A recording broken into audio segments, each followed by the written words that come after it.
Hello guys, good afternoon. এটা কিন্তু কালকের ভিডিও, মানে স্যাটারডেতে। তোমরা অনেকেই জানো যে আমি এখন স্যাটারডে উপোস করি, তো গরমে এবার একটাই এই মাসে করব। তো চলে এসেছি দেখো মন্দিরে। তো যে মামা আছে উনি ফল টল কেটে দেয়, তো আমাকে বললো একটু চন্দন বেটে পঞ্চপ্রদীপ সাজিয়ে টাজিয়ে দিতে। ঠাকুরমশাই যেহেতু আসেনি, তো সেই জন্য এগুলো করতে, পুজোর এই সব কিছু কাজ যদি করতে মানে রাখা থাকে না, ভীষণ ভালো লাগে করতে।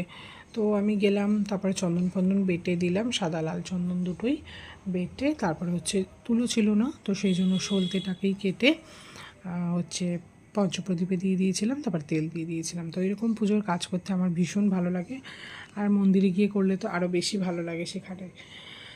তারপরে দেখো এই যে পুজোর সব কিছু সাজানো রয়েছে, ফুল সবাই যে পুজো দিয়েছে বাতাসা সেটাও রয়েছে এখানে, সব কিছু সাজানোই রয়েছে। এবারে দেখো এই যে চন্দন বেটে রেখেও দিয়েছি, এবারে দিয়ে দিচ্ছি হচ্ছে সর্ষের তেল। এটা সাজিয়ে রেখে দিচ্ছি, তারপরে যখন ঠাকুরমশাই আসবে তখন জ্বালিয়ে দেবো। তো বন্ধুরা, বাড়ি চলে এসেছি, হাত পায়ে মানে স্নান করে আর কি, আর মাথায় অল্প জল দিয়েছি, স্নান করে নিয়েছি। তারপরে এই যে রাত্রে খাবার আমার হচ্ছে মিষ্টি আছে, একটা খেয়েছি, আরও রয়েছে। এই যে সাবু ভিজিয়ে রেখেছিলাম, এই যে সাবু মেখে নিয়েছি। তো চলো টাটা, দেখাবেন কোনো ভিডিওতে, বাই।